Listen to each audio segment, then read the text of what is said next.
नमस्कार दोस्तों, हमारे इस खास कार्यक्रम में आपका स्वागत है। आज हम बात करेंगे कि नवरात्रि में किस प्रकार देवी को प्रसन्न करें।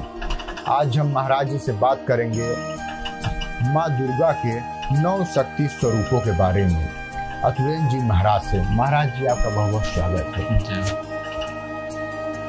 माँ शक्ति आदि स्वरूप जगदम्बा जो कि सृष्टि के धारण करता है, सृष्टि स्वरूप को उन्होंने ही धारण किया है और उन्होंने ही इस सृष्टि को उत्पन्न किया है। जी।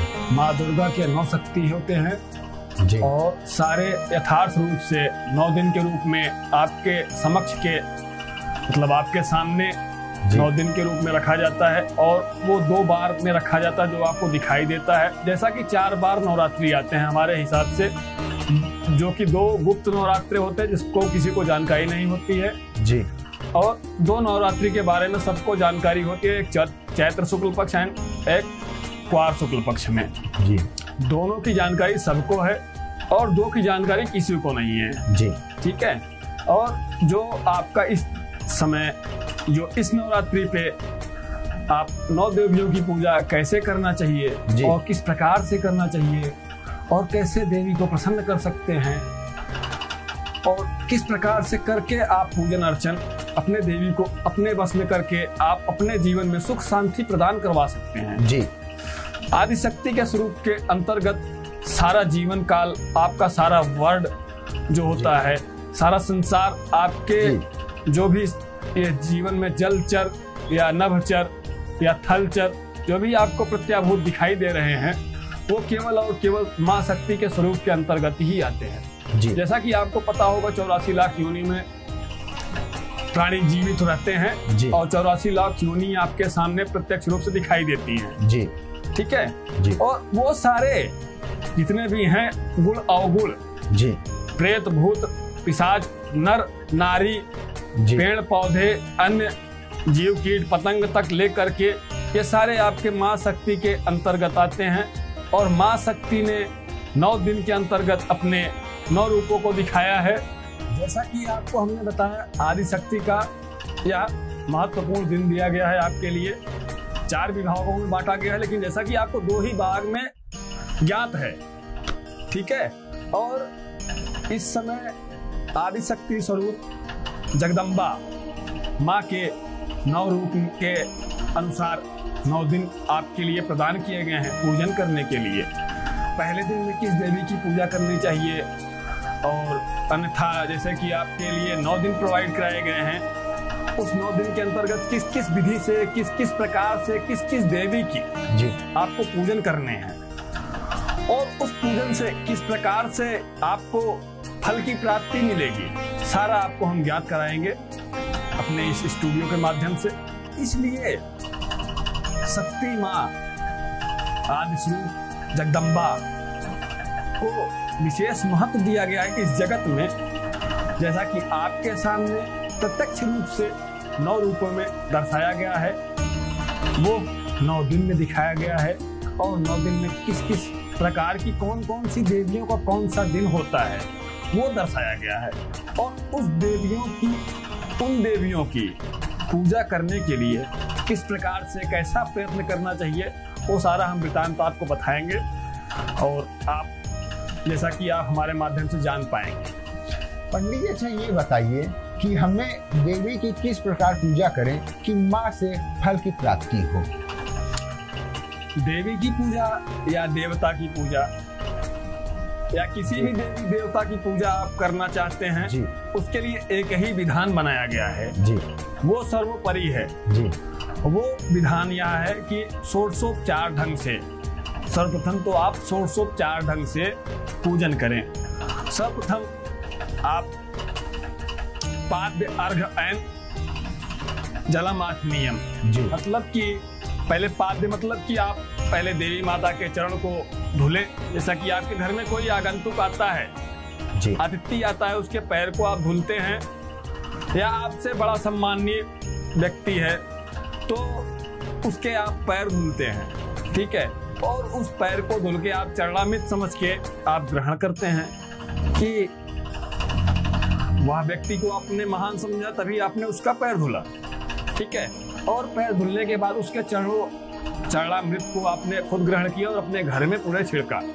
उसी प्रकार आप देवी माँ की पूजा करें। पहले आप उनका चरणामृत मतलब आप पैर धुलिए, उसके बाद आप बहन बेटियों को कभी आप अपने घर में विदा करते हैं तो लोटे में एक आती हैं आपके घर, कभी आगमन करती हैं। आपको ध्यान होगा, जैसा कि पुराने जमाने से हैं अगर जो, तो उन्हें पता होगा। बहू बेटियां अगर घर में आती तो एक कलश में वृद्ध माता या बुजुर्ग जो भी अपने घर में बड़ा सम्मानीय व्यक्ति होता है वो लोटे में जल डाल के 3 बार सर से घुमा करके अर्घ्य डालता है।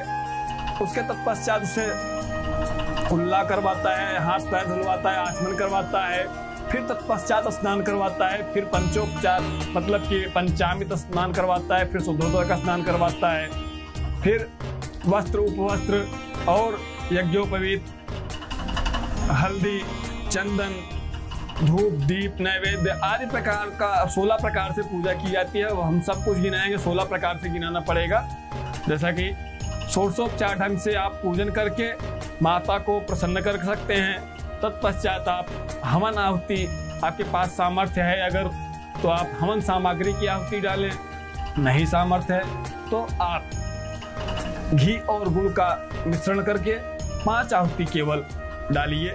ओम त्रिगुणात्मिकाय नमः, ओम त्रिगुणात्मिकाय नमः, इस मंत्र का उच्चारण करके 5 आहुति डालें मात्र पहले दिन। अब दूसरे दिन की क्या व्यवस्था है वो हम आपको दूसरे दिन बताएंगे, पहले दिन की आपको हम व्यथा बता। पंडित जी ये बताइए कि हम किस प्रकार देवी के किस मुहूर्त में कलश स्थापना करें? देवी को प्रसन्न करने के लिए इस समय जो मुहूर्त मुझे उपलब्ध हुआ है जी, उसको देखा जाए तो 6:10 से मुहूर्त प्रारंभ होता है कलश स्थापना का, घट स्थापना का।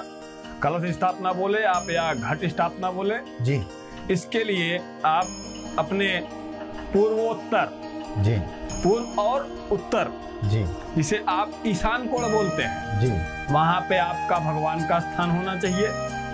उस स्थान पे आप जहाँ पे आपके भगवान की देवी की मूर्ति हो जी, उस देवी की मूर्ति के दाहिने साइड में जी, दाहिने साइड में कलश स्थापन करें जी, और कलश से दाहिने में दीपक प्रज्वलित करें 9 दिन के लिए, ठीक है। और इसको करने के बाद आपको कलश स्थापना का कार्य पूर्ण होता है और षोडशोपचार ढंग से आप पूजन करके लास्ट में पूजन करने के बाद आप 108 बार ओम ऐं ह्रीं क्लीं चामुंडये विच्चये नमः का जाप करें। तत्पश्चात हवन आहुति 5 आहुति आप घी गुड़ का डालें या सामर्थ्य के अनुसार आप हवन सामग्री का आहुति करें, आहुति दान करें। फिर तत्पश्चात आप आरती करके शास्त्रांग प्रणाम दंडवत करके माता के कृपा पात्र हो सकते हैं आप। पंडित जी हमारे दिल में एक सवाल आया है हमारे दिमाग में कि अगर कोई बाहर रह रहा है और वो अपने रूम में भगवान पूजा हर दिन नहीं करता और वो नवरात्रि में पूजा करना चाहता है तो उसके लिए क्या है? वो भी इसी विधि के माध्यम से कार्य कर सकता है जी। सारा सब कुछ सर्वजन हिताय सर्वजन सुखाय जी, ठीक है। सर्वजन हिताय सर्वजन सुखाय जी, मतलब एवं जी, हिंदी अंग्रेजी जो भी समझ सके उसके अनुसार जी, आप इस माध्यम से आप कहीं भी जी, किसी भी स्थान पे रह करके आप जंगल में रह करके आप कोई कार्य करेंगे देवी के प्रति या देवता के प्रति आप किसी भी रूप में आप पूजा करना चाहेंगे, आपको उसके माध्यम से जिस माध्यम से आपकी मनोकामना होगी वह मनोकामना आपके लिए माता भगवती जरूर आपको देखेंगी जी, और आपको कृपा पात्र बनाएंगी, यह गारंटी है। तो पंडित जी ये बताइए कि प्रथम दिवस किस देवी की पूजा करें? प्रथम दिवस आप शैलपुत्री माता की पूजा करें। शैलपुत्री देवी की पूजा करने के लिए आपको हमने जैसा कि विधि विधान का आपको पहले ही हमने वर्णन कर चुका है जी, और उसी विधि के माध्यम से आप कार्य करें जैसा कि आपको फल की प्राप्ति अवश्य होगी। जी। तो दर्शकों आपने जाना प्रथम दिवस में किस प्रकार देवी की पूजा करें और माँ शैलपुत्री को किस प्रकार खुश करें कि हमें सुख शांति और धन की प्राप्ति हो। आज आपका बहुत बहुत धन्यवाद। हम अगले दिन मिलेंगे नेक्स्ट एपिसोड के साथ। आपको बताएंगे किस प्रकार देवी की पूजा करें। नमस्कार।